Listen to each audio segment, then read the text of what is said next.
con Felipe Torrado. Así que bienvenido Felipe, bienvenidos a todos. Hoy estaremos hablando de la reforma laboral, sus implicaciones y estrategias para las empresas. Los temas que vamos a tratar son los siguientes: el enfoque buscado por el gobierno nacional versus la percepción de los expertos.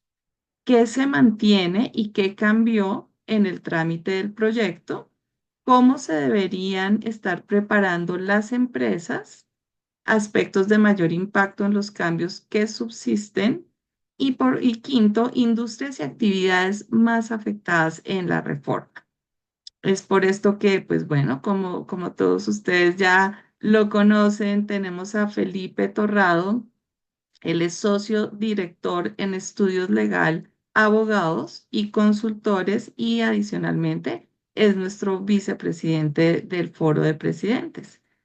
Sobre Felipe les quiero contar adicionalmente que es abogado de la Universidad Pontificia Javeriana, es especialista en derecho laboral y derecho tributario con una destacada trayectoria académica como profesor de pregrado y posgrado en el Departamento de Derecho Laboral de la misma universidad hace 19 años. Adicionalmente, ha complementado su formación con estudios en Derecho Contencioso Administrativo en el Instituto Colombiano de Derecho Tributario y en Inteligencia Artificial aplicada al Derecho en la Universidad de Salamanca. En su carrera profesional, Felipe ha sido miembro activo y destacado del Colegio de Abogados del Trabajo, donde ha ejercido el rol en 4 ocasiones y ha participado activamente en el Consejo Directivo habitualmente. Es redactor de Legis en temas laborales y parafiscales y se desempeña como asesor legal en empresas hace más de 20 años, y desde el 2011 es socio director de Estudio Legal, Abogados y Consultores, donde Felipe aporta una visión integral y práctica en el derecho colombiano. Además, es socio premium de BPO, empresa que se dedica a la implementación de estrategias y soluciones innovadoras en outsourcing. Su experiencia como conferencista y su amplio conocimiento nos permiten tener a Felipe esta mañana compartiendo con nosotros con un tema tan importante en este momento para todos los empresarios. Así que, Felipe, es un gusto tenerte esta mañana con nosotros hablando sobre reforma laboral. Bienvenido, Felipe, bienvenidos a todos esta mañana. Buenos días, gracias Marcela, y muy amables a todos por su atención. Yo creo que era bastante necesario hacer una parada para hablar del tema de reforma laboral en este momento, porque aunque nadie es dueño del futuro, todo hace pensar que muy posiblemente de aquí a diciembre tendremos una noticia definitiva en cuanto a si esta reforma pasó o no pasó.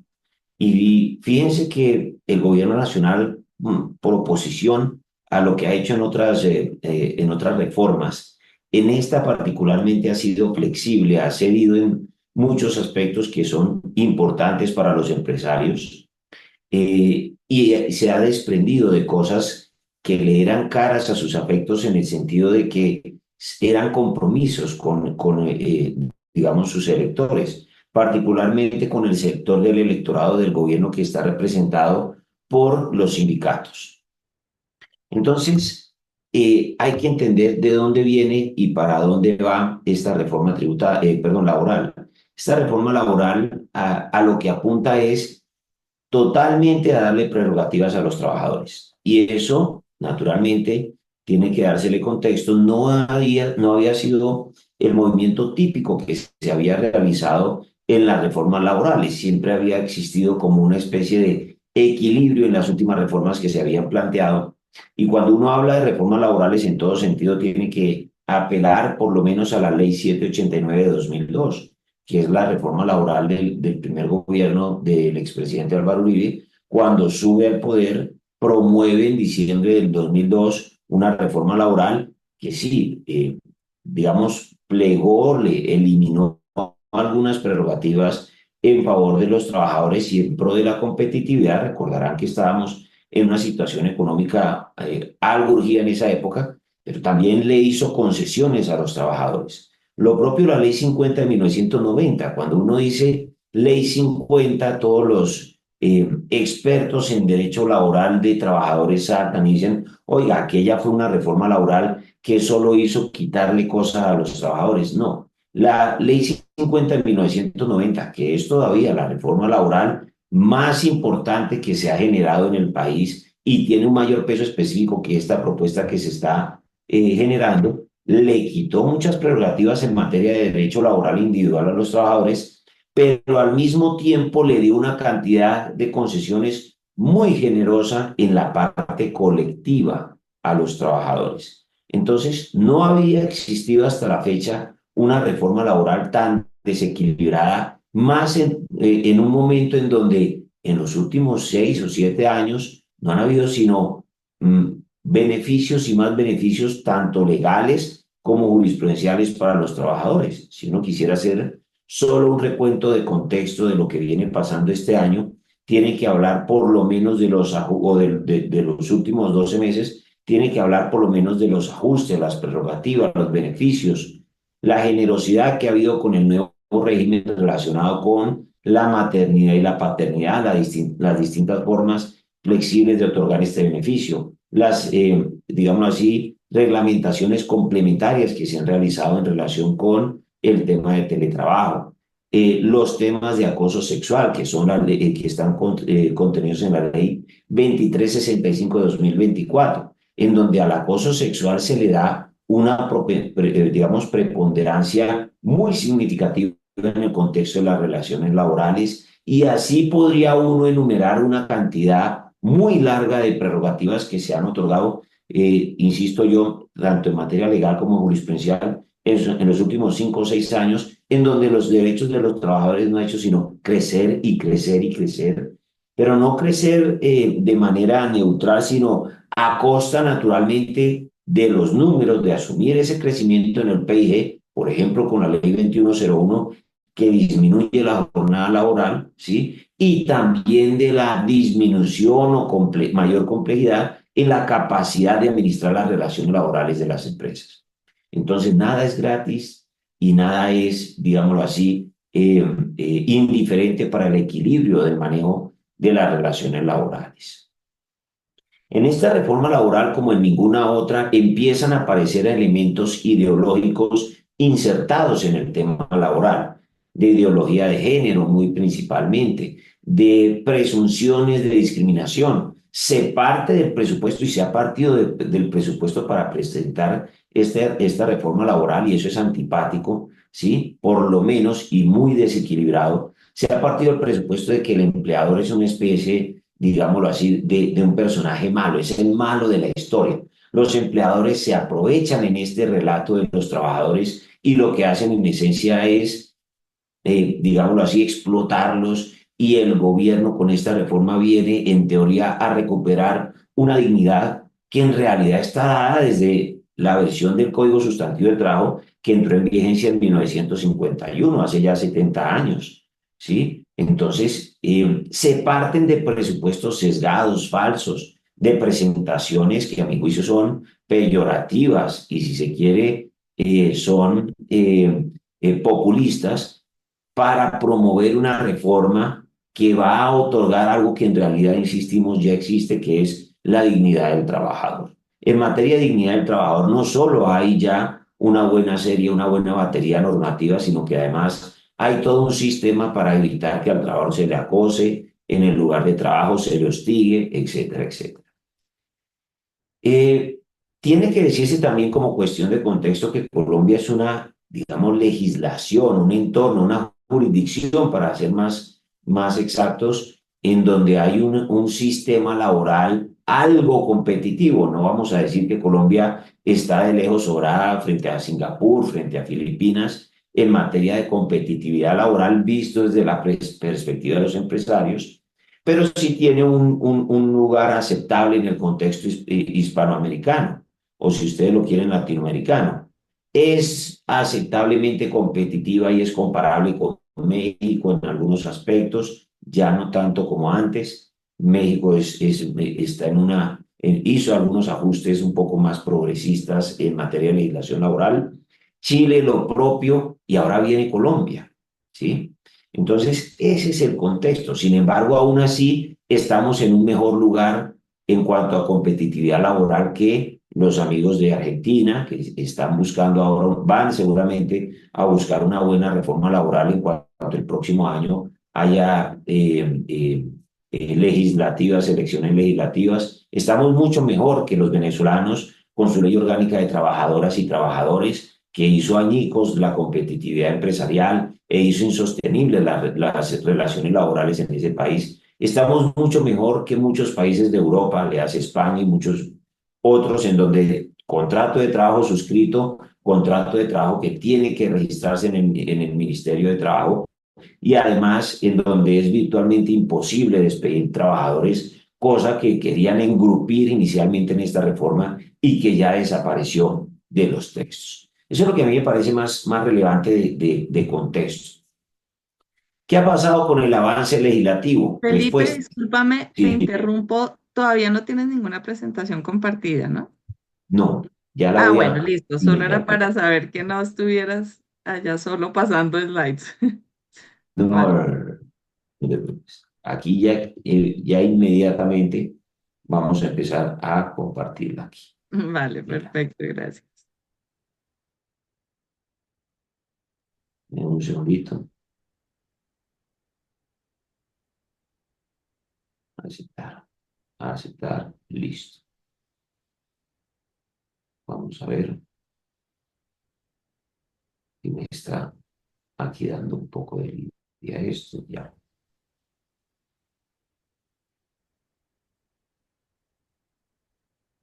listo ya. Vale. Entonces, aquí es donde yo dejo algunos comentarios digamos así, relacionados con este contexto. ¿En qué va el trámite legislativo? Decía yo, vamos exactamente, gracias Marcela, vamos exactamente a mitad de camino.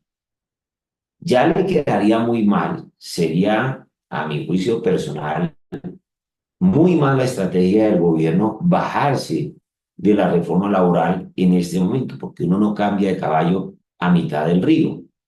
Pero tiene el problema el gobierno nacional que ya para que la reforma laboral avanzara, ya le han quitado los elementos que para el gobierno eran más interesantes. Vamos a ver ese detalle. Sin embargo, tiene que decirse que aun cuando la reforma laboral es todavía muy mala, el proyecto inicial era significativamente, exponencialmente peor que el que se está planteando en este momento. Y aún así, el proyecto actual es todavía bastante nocivo para las empresas. Ya vamos a ver eso en qué se traduce.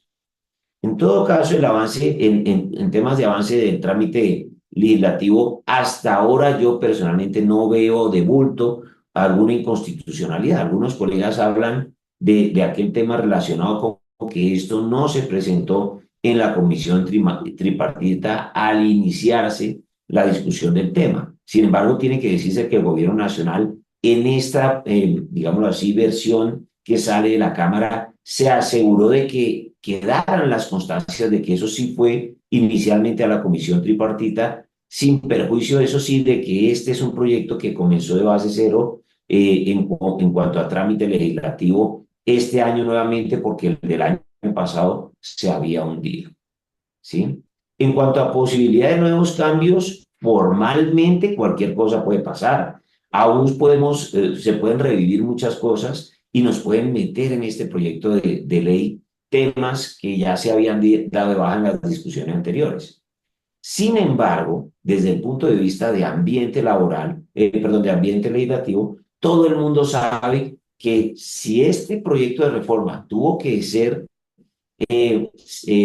tener tantas concesiones en materia, digamos así, de las pretensiones del gobierno para llegar a este punto y ser aprobado por la Cámara, pues tanto y más le pasará lo mismo en el Senado, en donde gobierno tiene menor posibilidad de injerencia, tiene menos afectos con la Cámara Alta en este momento de lo que se tenía con la Cámara de Representantes, Y por eso todavía hay alguna expectativa de que el proyecto legislativo se caiga y si no, que todavía lo desbasten mucho más. Sin embargo, las joyas de la corona, tiene que decirse, están relacionadas con los temas retributivos y muy particularmente con el tema del horario nocturno, que algunos han más llamado las horas extras, y también con el recargo dominical, en donde hay algunos aspectos que preocupan particularmente y que voy a mencionar un poco más adelante.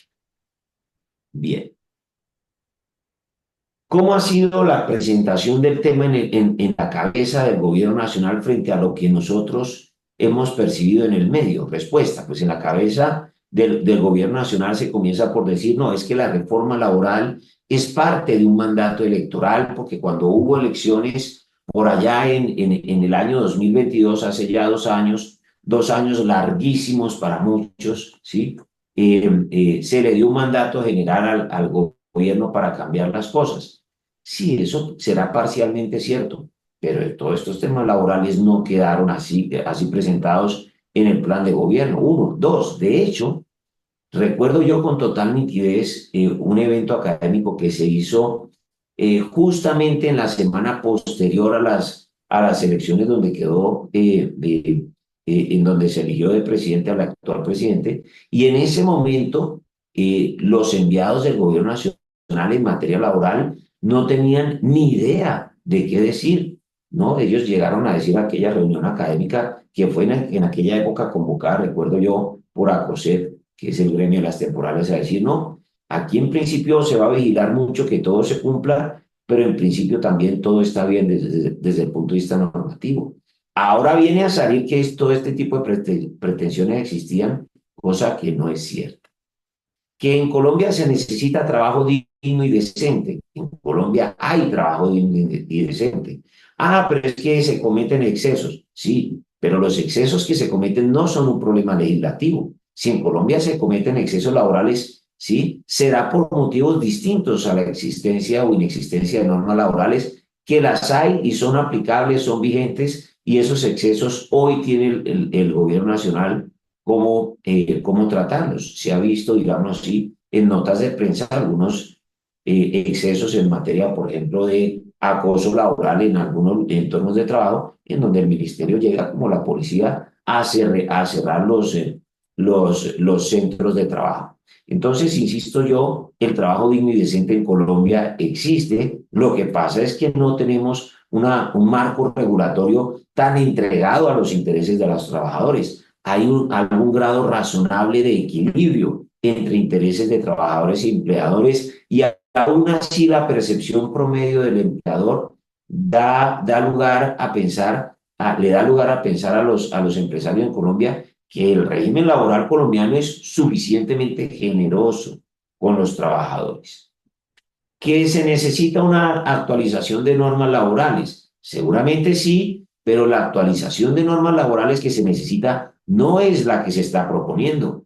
Ah, que esto es lo que están proponiendo en la OCDE y en la OIT. Sí, claro, pero es que en esos lugares lo que se proponen son solamente prerrogativas para los trabajadores. Eso no es una fuente objetiva ni equilibrada de inspiración para reformas laborales de ninguna manera. ¿Sí? Que se necesita garantía de derechos y seguridad jurídica. No hay una sala de casación más seria, consistente, uniforme y clara normalmente que la de la sala laboral de la Corte Suprema de Justicia, ¿sí? Sin perjuicio que a veces ve uno, sobre todo cuando hay magistrados que vienen del mundo del sindicalismo, algunas, digamos así, desequilibrios, algunas incorrecciones, pero garantía de derechos y seguridad jurídica la hay suficiente. Todos los días vemos en notas de prensa prerrogativas, concesiones también dadas por la Corte Constitucional por vía de sentencias de tutela o ocasionalmente también por vía de constitucionalidad. Entonces aquí no han faltado, digámoslo así, nuevas normas en materia laboral. Los ajustes se han hecho más desde la perspectiva jurisprudencial, pero también se ha avanzado mucho legislativamente, y es falso que nosotros estemos, digámoslo así, en la época de las cavernas en el mundo laboral. es que el derecho, el padre, el precursor del derecho laboral es sí la revolución industrial de los siglos XVIII y XIX, pero y los excesos que allí se cometen, pero estamos en otro lugar muy distinto. ¿Qué ha pasado en materia de reforma laboral? ¿Qué subsiste? Respuesta. Lo más caro a los empresarios, lo más importante, en lo que más atención hay que poner en materia de normas que subsistan, son estos, digámoslo así, 9 puntos que yo planteo acá. La reforma laboral inicial, la propuesta de reforma laboral inicial, era una propuesta absolutamente, digámoslo así, compleja de digerir para los empresarios. Y la verdad es que uno cogía ese texto y no tenía ni idea ni siquiera por dónde comenzar el análisis de tantas cosas que uno veía como exabruptos, excesos, desequilibrios en esa materia. Sin embargo, ya esta reforma es más por lo menos discutible, ¿sí? Ya esta reforma no nos cambia totalmente el panorama legal. Es que tiene que decirse algo. La verdadera reforma laboral por la que iba el gobierno nacional era la reforma a los aspectos colectivos, no a los aspectos individuales que también cambiaban y tenían una modificación significativamente negativa para las empresas, que todavía la tienen. Pero el verdadero cambio de panorama se iba a dar en lo colectivo y eso desapareció en el proyecto de ley que ya se empieza a discutir este semestre en agosto en la Cámara de Representantes. Ya en esa versión del proyecto de ley desaparecieron muchas cosas y entre las que yo personalmente celebro que hayan desaparecido está la negociación unitaria que hubiese sido una, digámoslo así, una herramienta nefasta para modificar totalmente el panorama laboral y entregarle también totalmente las herramientas no solo de la negociación colectiva, sino el control de los cambios legislativos a los sindicatos. Negocien ustedes y manden ustedes y arrodillen a las empresas con una negociación colectiva que pierde el tope en el tiempo, en el que ustedes tienen todas las prerrogativas y al empleador se le quitan todas las herramientas para negociar. Eso hubiese sido, digámoslo así, una pelea de tierra arrasada entre empresas y sindicatos y el pronóstico hubiese sido, mejor dicho, de cuidados intensivos, pronóstico reservado.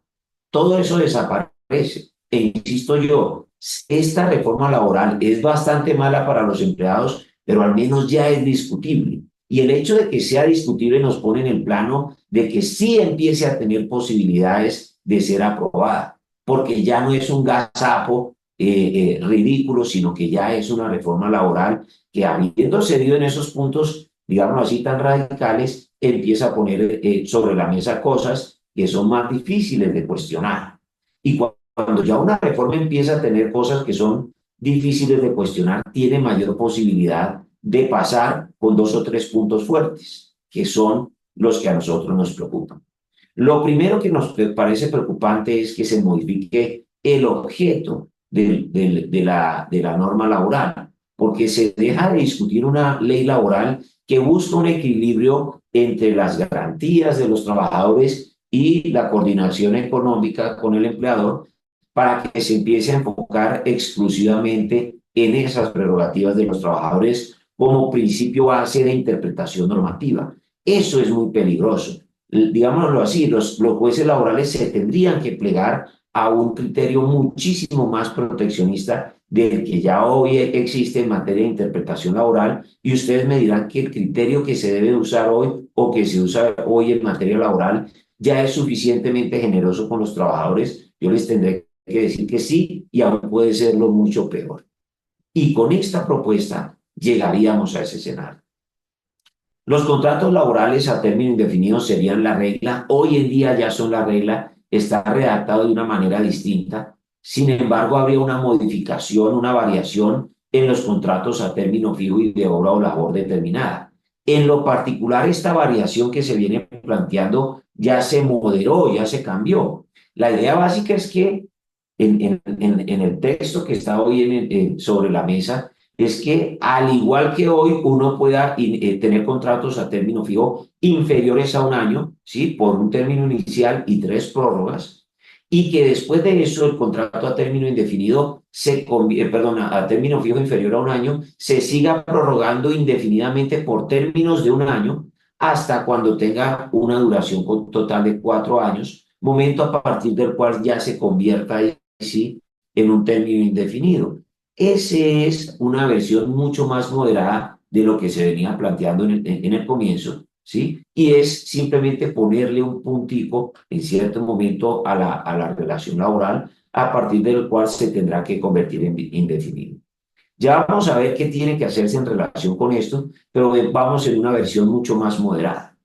Tiene que decirse que a esta propuesta que se hace en el mes de agosto de 2024, se le hicieron muchísimas modificaciones por parte de la Cámara de Representantes. Si hubiese una versión final inspirada o basada en lo que ya está hoy sobre la mesa, serían por una cantidad significativa de variaciones que se discutieron justamente en esa Cámara de Representantes. Nosotros vimos aprobando a pupitrazo muchas cosas, pero antes de ese proceso de pupitrazos se alcanzaron a generar variaciones, a introducir cientos de variaciones en los textos que le cambian totalmente el sentido en algunas disposiciones en favor del trabajador y en otras moderando ese alcance y, digámoslo así, siendo un poco más consecuentes o habiendo más consonancia con los intereses de los empresarios que hay que equilibrarnos finalmente en el contexto de la relación laboral. En materia de trabajo diurno y nocturno ya sabemos a qué vamos, y este es uno de los temas centrales. En materia de trabajo nocturno se quiere ampliar ese trabajo nocturno, ese umbral de tiempo que representa el trabajo nocturno, ¿sí? Traerlo de las 9 de la noche a las 7 de la noche. Inicialmente, cuando se dio la ley 789 de 2002, se había dejado el trabajo nocturno solo a partir de las 10 horas de la noche. Pero eso no es espontáneo, ni es porque los empresarios quieran ser negreros, no, es una cuestión de competitividad, es una cuestión de las razones de fondo para cada cosa. Los recargos del trabajo nocturno se dan porque en cierto momento de las 24 horas del día es más difícil conseguir transporte, es menos segura la ciudad, hay menos vigilancia, hay menos gente en la calle, ¿sí? Pero también a cierta hora de la noche se empieza a disponer una forma, digamos así, de trabajo que puede afectar más la salud, sobre todo la salud mental de los trabajadores. Y valga que esa sea la base a partir del cual se otorga el recargo nocturno. Sin embargo, ya cuando vamos a ver qué tanto estamos a nivel internacional con los recargos nocturnos, ustedes van a encontrar que el país europeo más generoso arranca el recargo nocturno a las 9 de la noche, no a las 7 ni a las 8. Pero les estoy hablando de por allá Francia o Alemania, que para los conocedores son países que practican economías de Estado y que son, digámoslo así, de tendencias muy socialdemócratas y que tienen una legislación laboral bastante generosa. Si uno se va a lo que hay en Estados Unidos, pues en Estados Unidos depende de qué estado y de qué empresa y qué diga la convención colectiva. Si uno se va a Canadá, a Corea del Sur, pues están en el otro extremo. Pero si ustedes comparan esto con Chile, con México, etcétera, etcétera, van a encontrar que el recargo nocturno no se empieza a pagar tan temprano en la noche. Y en Colombia nos van a traer otra vez a un modelo muy tempranero en el reconocimiento del recargo nocturno. Insisto, este es uno de los puntos que genera unos costos laborales, un incremento de costos laborales significativo, notorio y que afecta a varias industrias. Lo propio sucede con la remuneración del tiempo de días de descanso obligatorio, que es el pago del dominical. El dominical puede ser, sin ninguna duda, el punto donde haya el incremento en costos más significativo y voy a explicar qué pasa. En materia de dominicales, siempre ha habido una controversia digamos, jurisprudencial sobre la forma de interpretar la norma que reconoce el pago dominical. Algunos confrontan la interpretación de esa norma, ¿sí? Como la interpretación del pago triple o del pago cuádruple del dominical, que si allí se debe entender que está considerado no solo el día de trabajo que se reconoce, sino también los 30 días de trabajo que ya están pagos en el mes y cuando es habitual el día de descanso remunerado en la semana inmediatamente siguiente que se otorga y además el pago del recargo que se da. hay uno de esos valores que está en tela de juicio hoy, pero sobre el cual hay una posición más o menos constante en la jurisprudencia de la Sala de Casación Laboral y que dice, no, hay que hacer un pago 3 veces y no el pago 4 veces cuando hay trabajo dominical habitual. Pues lo que viene a representar el cambio legislativo que está discutiéndose en este momento implica que en ese aspecto de la interpretación normativa nos tengamos que ir a la interpretación del pago cuádruple y se incrementaría no en un 25%, es decir, el recargo dominical no del 75 al 100%, sino se incrementaría en un 125% el valor del recargo dominical. Eso para donde haya trabajo dominical o festivo, o para donde se deban aplicar las disposiciones de trabajo dominical o festivo, porque hay circunstancias y algunas, digámoslo así, metodologías especiales de jornada laboral que tienen unos conteos y unas formas de aplicación bastante sofisticadas. El contrato de aprendizaje es el tercer punto donde hay donde está, digámoslo así, la joya de la corona para el gobierno nacional, la laboralización del contrato de aprendizaje. El contrato de aprendizaje es un contrato que se le impone al empresario. Por eso hay un sentimiento, una percepción de justicia en cuanto a que esto sea una forma especial del derecho laboral, pero no formalmente una relación laboral. Es una relación por allá, digámoslo así, medio administrativa que hay que ir conciliando con el SENA, pero además de eso, es una relación donde yo entro en el escenario de tener que ir a escoger entre unos muchachos que está, digamos así, formando el SENA desde el punto de vista académico y en donde yo como empresario voy a entrar a abrir las puertas para que se, digamos así, aplique el componente práctico de esa formación. Pues si yo abro las puertas a una imposición legal, no es razonable que se me ponga a mí en el escenario más, digamos así, más vinculante, más oneroso, más comprometedor, que es el de la relación laboral. Además, porque él está aprendiendo, no me está aportando en pleno como trabajador. Por eso, la relación de aprendizaje hoy permite que yo no aplique todo el régimen disciplinario, pero muy principalmente que yo no pague el aporte en pensión de este tipo de aprendices SENA y que no pague los aportes para fiscales, costos que sí se van a incrementar en este tipo de relaciones. Y diremos nosotros, oiga, pues entonces vamos a monetizar la cuota y el gobierno nacional sale y nos hace también más complejas las reglas sobre monetización de la cuota SENA, lo cual naturalmente va acompasado de la laboralización del contrato para quitarnos salidas y evitar, ¿sí? O persuadir a la gente de que la monetización de la cuota tampoco es la solución. Bien. El artículo 43 de la reforma trajo unas modificaciones que fueron discutidas con el gremio con la SAC, ¿sí? Con la Sociedad de Agricultores Colombiana, y, digámoslo así, que hacen algo más generosas las prerrogativas laborales y más cuidadosas esas disposiciones con los trabajadores del sector agrario. El artículo 45 trae disposiciones relacionadas con contratistas y subcontratistas. Esto ha sido un punto de debate, digámoslo así, muy importante, porque inicialmente se le quería poner una carga excesiva a los contratantes en relación con sus contratistas y subcontratistas. Se les quería poner una sanción de 1 año para cuando se incumpliera el régimen de la correcta contratación a través de contratistas a estos, digámoslo así, a estos entramados contractuales.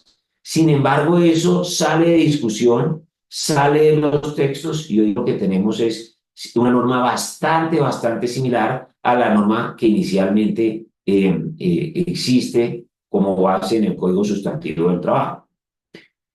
Finalmente, prohibición de contratos sindicales con organizaciones sindicales. Esto es una de las prohibiciones que todavía están, digamos, en discusión sin perjuicio de que ya salieron del texto. Sin embargo, aquí se está haciendo, digámoslo así, algo de puja. Yo personalmente creo que el debate sobre los contratos sindicales no tiene un peso específico significativo en el contexto de las relaciones laborales colombianas, porque si bien sí existen contratos sindicales, con organizaciones sindicales, no son predominantes, no son numerosos, es un tema más de debate conceptual, de perspectiva, de cómo queremos acomodar la, la, las relaciones laborales y qué tanto queremos que sean generosas con los intereses de los trabajadores.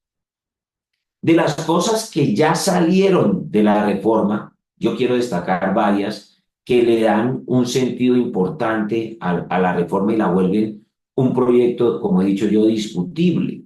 Ese es el problema. El proyecto ya dejó de ser ridículo, ya dejó de ser absurdo y se ha ido convirtiendo en un proyecto discutible, y donde hay un proyecto discutible hay un proyecto aprobable. El gobierno aquí sí ha tenido concesiones en aspectos que nosotros considerábamos líneas rojas. ¿Qué ha salido de la discusión? ¿Qué ya no está? ¿Qué se eliminó? Y sin perjuicio de que podría revivir, el hecho de que haya salido es significativo y, digámoslo así, le da una cara distinta a la reforma. Uno, el valor de las indemnizaciones. El incremento que se había propuesto inicialmente en las indemnizaciones laborales y que se eliminó, implicaba en las personas que tienen un ingreso de más de un ingreso salarial de más de 10 salarios mínimos, casi triplicar, es decir, llegar a un incremento de cerca del 200% el valor de las indemnizaciones. Hacíamos un cuadro en donde una persona que llevaba más o menos 15 años y se ganaba más o menos unos, no sé, recuerdo yo, unos 20 millones de pesos de salario integral, pasaba de una indemnización de cerca de 50 millones a cerca de una indemnización de 150 millones de pesos. Eso era, digámoslo así, un incremento absurdo, y el tema, por absurdo, no es que se haya moderado, sino que salió totalmente de la discusión. Y tiene que decirse algo más, y es que el hecho de que las indemnizaciones tengan una cuantía razonable ha sido el contrapeso real que ha eliminado, ha hecho abandonar de manera masiva aquella práctica que hasta el 2002 pululaba, que era tener a la gente contratada a término fijo de un año e irla renovando de un año a otro, para que por lo menos una vez al año la indemnización del trabajador no fuera onerosa. Todo eso desapareció cuando las indemnizaciones bajan de tarifa con la ley 789 de 2002. Luego ese ha sido el mejor amigo de la contratación a término indefinido, el tener unas indemnizaciones menos onerosas. En materia de nuevas figuras contractuales, se eliminaron de la propuesta un contrato agropecuario y el jornal agropecuario como figuras que se habían introducido, digámoslo así, en el proyecto. Quedaron otras disposiciones en materia de protección de derechos de los trabajadores del sector agropecuario, pero esas dos figuras puntualmente salen de la discusión. Sale en Cámara la ministra, se rasga las vestiduras, dice que cómo le vamos a fallar de esa manera en el Congreso, que cómo la Cámara le va a fallar de esa manera a los trabajadores del agro, que todo un discurso 20 juliero, pero al final del día eran cosas que a mi juicio personal el contrato agropecuario no generaba un aporte significativo. Yo sí tenía algunas inquietudes sobre, ¿será que el jornal agropecuario vale la pena? Y yo personalmente, por motivos prácticos, tendría a pensar que sí valía la pena. Garantías específicas para el trabajador rural en temas de vivienda también salen, ¿sí? Pero lo más importante que nos tiene hoy acá es esto que está acá, lo que se retiró de la reforma, lo que le da posibilidades reales a la reforma por dejar de ser una reforma que suena de entrada absurda. Son estos puntos que están acá. La negociación unitaria hubiese pulverizado, digámoslo así, la capacidad de los empleadores de hacer frenos y contrapesos en el mundo de las discusiones legislativas y en el mundo de las negociaciones colectivas, principalmente sobre los temas, digamos, de negociación colectiva. ¿Qué pasa con esto? La negociación unitaria lo que exigía como propuesta era que todas las convenciones colectivas se negociaran en una única mesa, ¿sí? y tenía que negociarlas por defecto el sindicato más poderoso de cada rama económica o de cada sector económico. Eso, más o menos traído a valor presente, quería decir que esas negociaciones iban a terminar seguramente muy cerca de la convención colectiva más onerosa que ya hoy existiera en cada rama, y en donde yo, sin tener injerencia como empresario, posiblemente en esa negociación, ¿sí? Sin necesidad de que yo haya participado, solo con que se me vayan afiliando los trabajadores, esto no era explícito en esa norma, pero se infería naturalmente, es la consecuencia lógica del sistema, ¿sí? Con que unos trabajadores de la empresa se me afiliaran a ese sindicato, automáticamente adquirían todas esas prerrogativas, porque solo podía haber una negociación colectiva por sector económico. Eso hubiese sido nefasto, ¿sí? Para la generalidad de las empresas, porque las grandes negociaciones colectivas, las más generosas, están hechas para las empresas con mucho músculo financiero y de un día para otro me van a llevar a que yo las aplique en un sector empresarial en donde más del 90% son pequeñas y medianas empresas. Eso hubiese sido absurdo y hubiese supuesto, digámoslo así, arrasar con las posibilidades del sector empresarial colombiano.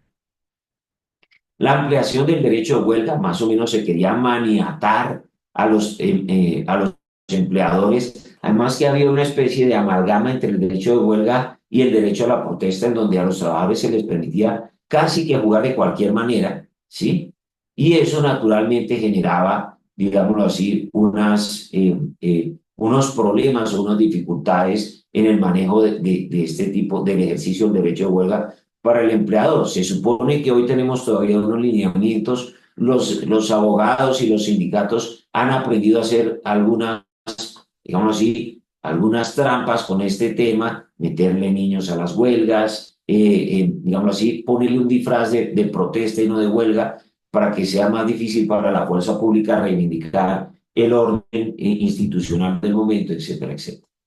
En controles sobre los servicios mínimos en sectores esenciales, estamos hablando de aquellos sectores donde no se podía ejercer el derecho de huelga y lo que proponía la reforma era crear un sistema que lo minimizaba significativamente y las restricciones a suscripciones y pactos colectivos suponía que simplemente no se podían firmar nuevos pactos colectivos. Es que el pacto colectivo es el antagonista del sindicato y de la convención colectiva con el sindicato. Y es un acuerdo que permite hacer justamente, le permite a la empresa crear un sistema de contrapeso en cuanto a los regímenes laborales para que, estando dada una convención colectiva, se establezca un régimen similar que evite que todo el mundo se le afilie al sindicato. Eso tiene algunos aspectos cuestionables. Las Cortes han dicho hasta dónde se pueden usar adecuadamente los pactos colectivos, pero lo cierto es que eliminarlos del mapa hubiese sido nefasto para los intereses de los empresarios y además una violación a algunos preceptos constitucionales de raigambre muy profunda en la tradición constitucional colombiana, dado que, entre otras cosas, hace ya cerca de 2 meses, la Corte Constitucional había dicho, no señor, los pactos colectivos son plenamente lícitos, son el ejercicio del derecho de negociación colectiva ejercido por aquellas personas que no quieren estar agrupadas en un sindicato. Y la restricción a la extinción de beneficios también se eliminó de las discusiones de las reformas. Estas reformas se le agregan unas cositas, yo estimo inicialmente las veo de poca relevancia, un programa de primer empleo y un programa de último empleo, formalización laboral para manipuladores de alimentos del PAE, regulación de la contratación laboral de trabajadores del transporte de pasajeros y de carga, va a tener incidencia en ese sector económico específico.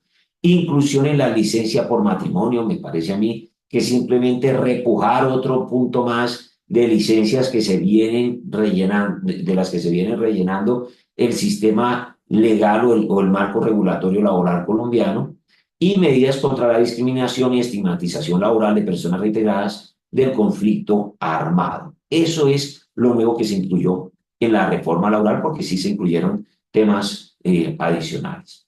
Y ya para ir cerrando, pues uno quisiera escuchar algo así como que, ¿y ahora yo para dónde cojo? Estamos comenzando noviembre, se nos metió un puente, 5 de noviembre, semana corta, la otra semana puente, vamos a llegar rápido a diciembre, llegando diciembre está el 7 de diciembre, el 25 de diciembre, la novena, nadie pone atención, allá en el Congreso los despelotes de finales de año de siempre, sesiones extras, aprueben cosas mientras la gente está haciendo la novena y está empezando a hacer celebraciones. ¿Y yo qué hago? Pues si usted quiere hacer algo, lo primero que tiene que hacer es entender qué es lo más importante de lo que está pasando en materia de la reforma.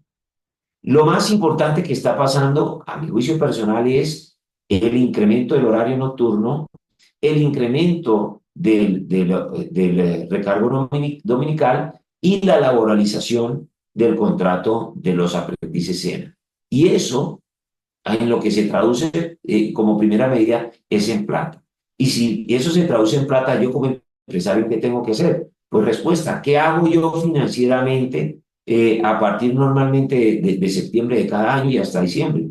Construir el presupuesto del próximo año. La construcción del presupuesto del próximo año ya debe estar cocinada en la empresa promedio, deben hacérsele ajustes o debe haber un plan B que cuantifique cómo se moverían los costos laborales si se aprobara esta reforma en estos términos. Eso es lo primero que yo creo que debe hacerse. Lo segundo, y esto ya debe venirse planteando incluso sin esta reforma, es la regulación de la jornada y recargos. Nosotros hemos dicho, si usted puede operar adaptándose a la disminución de la jornada laboral, que ya viene de la ley 2101, hágalo, adáptese. Sí, una empresa que presta servicios en donde, por ejemplo, se hacen diseños geológicos o diseños de construcción, pues una empresa de esa naturaleza no tiene un problema significativo de adaptarse a los nuevos límites al horario laboral, ¿sí? A la disminución de la jornada laboral. Pero una empresa que opera 7/24 o un comercio en un centro comercial donde hay una porción significativa del horario de los pagos laborales en horarios dominicales y recargos nocturnos, porque en domingos y en noches hay altas ocupaciones, por ejemplo, en los centros comerciales, ¿sí? Ahí sí hay un problema real, ¿sí? En los gastrobares, en los negocios gastrobares, etcétera, ahí sí hay un problema real de cuantificación del impacto de la continuidad de la disminución de la jornada laboral, con el ingrediente adicional de que no desaparecería, ¿sí? El Día de la Familia, que son 2 días, digamos así, de vacancia adicionales que entran a lo largo del año, ¿sí? Esos son 96 horas menos de trabajo a lo largo del año en esta materia. ¿Sí? Perdóname, no, 96 no. Esos son 16 horas menos, asumiendo jornadas de 8 horas diarias, menos de trabajo. Son 2 días menos de trabajo a lo largo del año, porque el Día de la Familia es un día de, digamos así, de dedicación a la familia, de descanso si se quiere, se ha convertido en eso en el primer semestre y otro en el segundo semestre. En temas de teletrabajo ya hemos venido cambiando culturalmente de manera significativa. Ustedes y yo sabemos que si no hay una política de trabajo híbrido, perdemos competitividad laboral. Algunos jugamos muy a pesar de eso, con trabajo totalmente presencial. Pero lo hacemos por distintos motivos, no necesariamente por la falta de confianza en los equipos de trabajo. El debido proceso disciplinario se hace todavía más robusto y complejo en el proyecto de reforma. Revisemos cómo lo estamos aplicando. Hay que tener una plataforma, digámoslo así, donde se pueda llevar registro y control de las horas extras, porque si pasara la reforma laboral, inmediatamente nos tocaría empezar mes a mes a entregar un reporte de esta naturaleza, formalización del trabajo doméstico y comunitario, simplemente prepararse para registrarlo, estar seguros de que estamos en el trabajo doméstico, las empleadas del servicio doméstico, los conductores, los trabajadores de la finca deben ahora deberán entrarse a registrar en el ministerio y deberá haber, digámoslo así, deberíamos estar seguros de que estamos al día en materia de políticas de inclusión y no discriminación. Estos temas de género, insisto yo, ya empezaron a entrar en la legislación laboral. Las mujeres podría pensarse que podrían celebrar, sin embargo, el problema de esto es administrar. Cuando tengamos entre manos una queja de acoso laboral en contra de un directivo, de cualquier trabajador, en donde no podamos trabajar al trabajador, tratar al trabajador de manera totalmente independiente, sino que debamos aplicar presunciones originadas en el hecho de que él es un hombre, ¿sí? Y no escucharlo, no atenderle las pruebas, o la valoración de sus pruebas deberá tener una mayor relevancia probatoria frente a los solo indicios de las trabajadoras, cosas que ya vienen pasando y que han representado excesos en materia de la legislación de familia y en la de enjuiciamiento criminal, van a empezar a llegar y hacernos ruido al mundo de lo laboral. Eso es lo que viene. Algo de eso ya deberíamos tener implementado. Nosotros este semestre hemos debido haber modificado los reglamentos internos de trabajo para implementar esa ley 2365 que es de acoso sexual con perspectiva de género. Entonces, revisemos si estamos al día en esas cosas. Y yo creo que con eso entregarles la palabra a Marcela a ver si hay de pronto preguntas.